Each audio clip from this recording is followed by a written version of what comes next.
on a unanimous decision over Shannon Torre of France in what was a really rough contest. Both block points in round number 2 for their physicality and excessive holding.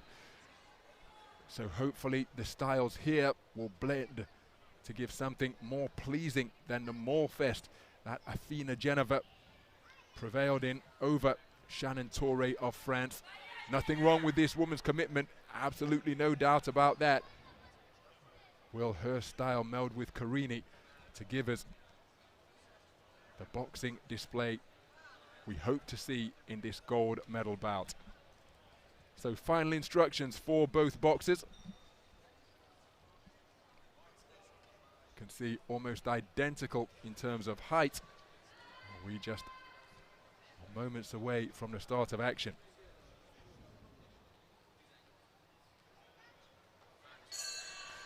So we're underway then. The southpaw wearing red is the 2019 World Championship silver medalist. She is Tokyo bound, and that is Angela CARINI of Italy. The woman wearing blue is ANFINOGENOVA. ANFINOGENOVA getting over that front foot and letting both hands go as she walked her way across the ring, crossing her feet, didn't really keep a boxing stance, lands with a good left jab there. Now ANFINOGENOVA, one hallmark of her boxing is that backhand. And it's a terrific punch when she finds the range with it. But on occasion, what can happen is that she's so committed to the backhand that if it doesn't land at it as it did cleanly when she threw it just a few moments ago, it ends up going over the shoulder, and such is the full-blooded commitment. Her body collides with that of her opponent, and that's a wonderfully picked southpaw left from CARINI. So approaching a minute gone in the opening round, there's a good double left hand to the body from the woman in blue. But CARINI, a very cool customer as she scores with a southpaw left. And look at the beguiling tempo at which she boxes. Always appearing to be in range, presenting what seems to be an open chin, but then the wonderful movement to dip beneath the punches. Can even afford a smile and sportingly helps her opponent back up to her feet after two of them tangled together and took an untimely trip to the canvas. So she's never rushed, and look at that coolness under fire from CARINI. Just able to use that GPS and avoid the shots that were being hurled in her direction. Must be a very frustrating boxer to fight against as she scores with a southpaw left once again. And again, she has that idiosyncrasy of almost smiling when she lands the shot. Phlegmatic expression, not giving anything away. But make no mistake, the concentration absolutely locked in on her opponent, as is the case for ANFINOGENOVA. Fainting now, and here's evidence of when she threw that backhand, fell straight into the opponent because it didn't find a range. So it really is an all or nothing shot, because when it lands, it looks sensational. When it doesn't, a tangle usually ensues. Short of the range with it there. Comes forward looking for a left hook against the southpaw. CARINI caresses her into a clinch and then gets herself back to the space of center ring. Nice jolting single landed by ANFINOGENOVA, catching CARINI as she came in, but look at that for a wonderfully picked southpaw left from CARINI. That prompts ANFINOGENOVA to come forward once again. And she ends up looking out over the strands into the half light of the Pala Malghetti. So closing seconds of the opening round here. ANFINOGENOVA looking for that left hand. Nice defensive maneuvers once again from CARINI. And just disengages on the sound of the bell to conclude the first round. I thought the boxing of the woman in red, this woman was enough to take it, but how will the judges see that opening round? How do you see it? Well, CARINI's the better all-round fighter of these two, without any question. I don't think you could argue against that, and the scores come up nice and quick there. I did think it was a CARINI round, but ANFINOGENOVA, she puts everything into it, and she really commits when she throws that right hand. A bit too much sometimes, as you said, but you know with her basically what you are going to get, and if there is any drop-off in the kind of work rate or concentration of CARINI, then ANFINOGENOVA is capable of making her pay for that. But really, that's what this is about. If her conditioning holds up here, CARINI, and she stays on point, then she's got the skills to win this fight, and she's got a handy lead at the end of round one.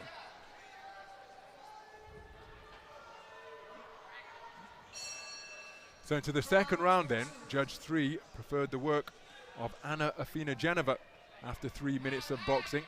ANFINOGENOVA, she too came away with a silver medal in the Global Championships in 2019, and that was a World University Championships, where she claimed the second position on the medal rostrum. But CARINI, so relaxed, and you talked about her conditioning, Andy. Well, she is so composed.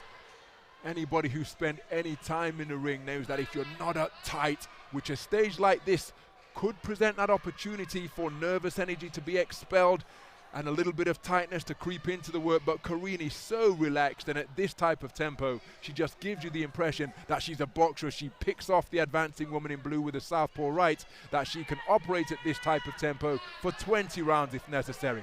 Never out of her own tempo, never rushed, never hurried. Terrific southpaw left once again, and like so many great boxers, she appears to have so much time. And again, flashes that gum shield in a grin as if to say, okay. A little bit of roughhouse tactics, but no harm done. Let's get back to the noble art of boxing. So composed. Look at the way she slipped that shot there, got inside the pocket, and was actually behind ANFINOGENOVA when she attempted a couple of right hands, but ANFINOGENOVA caught them on the gloves because she was tucking up tightly. So again, it must be very disconcerting to fight a customer who is this cool, because it's proving impossible to ruffle CARINI. ANFINOGENOVA, she has to be careful that her attacks aren't reduced to just, well, crude swings like that. You've got to credit CARINI for placing that limitation on her boxing, but she's got to keep her shape, and there she is looking for that crisp right cross once again. Couldn't quite find the range, nor could CARINI with her attempted 1-2 out of the southpaw stance. CARINI just nudged in a shot to the body after the referee had called stop. She's spoken to about punching incorrectly with the inside of the glove.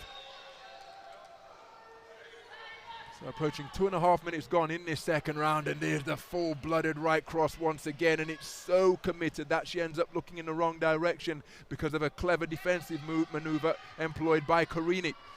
So ANFINOGENOVA walks onto a right jab, and then as she was disengaging, she was touched by a left hand from the southpaw in red. CARINI's composure notable once again. And ANFINOGENOVA, well, her work becoming just a little bit more ragged now as she's hit by a southpaw left as she's retreating. CARINI feigned to throw the southpaw left but didn't fully commit. ANFINOGENOVA trying to work on the inside as the 10-second clapper sounds. CARINI just a little bit untidy as she looped in a shot, but 6 minutes in the book, and I think that's another round in favor of the woman in red. I would agree, and it's an impressive performance because we quite often see this kind of dynamic, don't we, where you've got a fighter who is very committed, a little bit crude maybe, who really comes forward and looks for that right hand, but quite often goes over the top of that front foot and falls in behind it. And when you see that, you can say in commentary, wow, what the opponent needs to do there is they need to have the composure just to take their feet back just that little bit and step up to the side and pick them off on the way in, tempt them in, let them lose that balance and then punish them.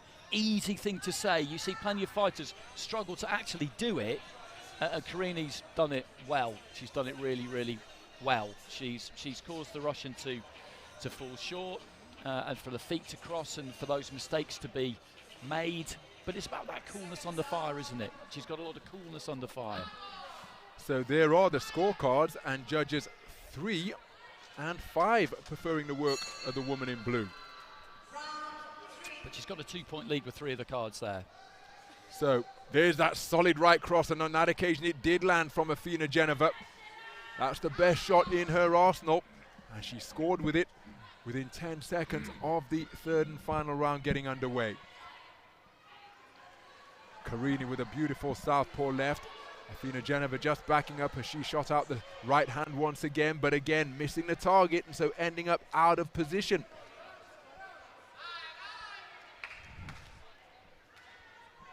Well, CARINI shrugging her shoulders, and I made the same gesture in the commentary box as if to say, well, what more can she do? But that's irrelevant. Spot of housekeeping, but what it does mean is that having had so many conversations in CARINI's direction, a point could well be taken off if those admonishments continue. So CARINI has got to make sure she doesn't fall foul of the referee. and get a point docked. Because she has a 2-point lead with the majority of the judges. Southpaw left is a crisp punch once again, and the same combination as she stepped back into the pocket. Just cuffed her with the left hand as she was disengaging. There's another full-blooded blow attempted from the right cross of ANFINOGENOVA. Solid right jab from CARINI. Roundhouse right that time. Came by second-class post from ANFINOGENOVA and was easily evaded. Chopping left hand landed by ANFINOGENOVA as she disengaged. Well, ANFINOGENOVA just losing her composure momentarily there, tossing her opponent off because she was reckless with the head. Right uppercut wasn't too far away from CARINI. ANFINOGENOVA, well, this is the type of grappling and mauling that characterized her semi-final. And she's keen to get back into the fray, but again, finding herself out of position and in an illegal position as the same. And this is how the semi-final from ANFINOGENOVA was contested. When the first shot didn't land invariably. Oh, that's a terrifically picked southpaw left from CARINI. ANFINOGENOVA again walking through with the right hand, not finding the range. She's short of the mark once again. Well, there is a gulf in experience between these two boxers, and that experience advantage possessed by the tournament #1 seed Angela CARINI has shown itself throughout this contest, and that is why she is on the cusp of being another Italian titleist here at the under-22 European Championships. She came away with silver in the 2019 event in the under-22 stage, and here she is now, Angela CARINI, about to have her hand raised on home soil because of punch picking like that southpaw left we just saw on the replay. Absolutely, she won that final round, and she was 2 points clear with 3 of the judges going into that final round anyway, so the victory is secure here for her, and it was just a really good performance. She's very fluid, very relaxed, comfortable being uncomfortable at times, which is absolutely key. Not that she ever really looks particularly uncomfortable. ANFINOGENOVA gave it absolutely everything, and she is a handful, and only a really good operator like CARINI can make that job look quite as simple as it did, although we do have a split decision. So shadow boxing in celebration is Angela CARINI, the tournament #2 seed, the tournament #1 seed, taking it on a 4-1 split, acknowledging all sides of the arena here at the Pala Maghetti. A terrific performance by her, and she comes away with championship gold on home soil. We'll see her again at the Olympic Games later this summer, but the here and now is all about the European Under-22 Boxing Championships, and it's Angela CARINI who will stand on the gold medal rostrum here at her home tournament. A terrific display throughout the course of the championships by ANFINOGENOVA, and she comes away with a hard-won silver and the attendant prize money. And that is a 4th gold medal for Italy. They can't add to that because they don't have any finalists left, but that is a terrific effort. And there's been some very, very good performances there, inspired by being on home turf, I'm sure. The 4 remaining bouts are all men's.